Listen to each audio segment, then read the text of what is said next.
Two men from Uzbekistan appeared before a judge in federal court in Brooklyn, New York, Wednesday.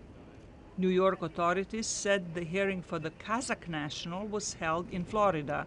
Two of the individuals were seeking to fly to Syria.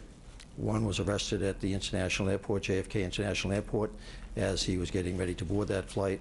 A second individual had a later flight scheduled. He was arrested at home here in Brooklyn.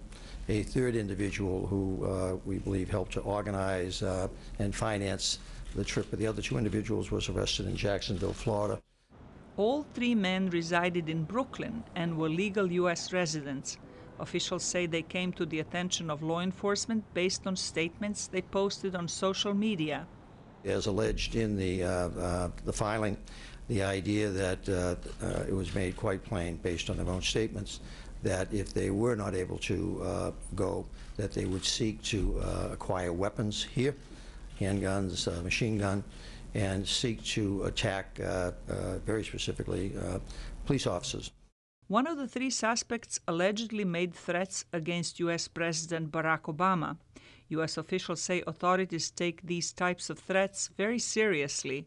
The FBI says radical groups and individuals use social media to connect and send their messages worldwide. We are one of the few domestic law enforcement agencies that have that, where we can use intel and then seamlessly walk and transfer over and act operationally very quickly in the event that we see something imminent happening. The news of the Brooklyn arrests has sparked concern in New York's sizable Uzbek community.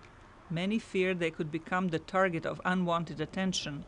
A defense lawyer in the case objects to some of the methods U.S. authorities use to identify radical groups and their hierarchy.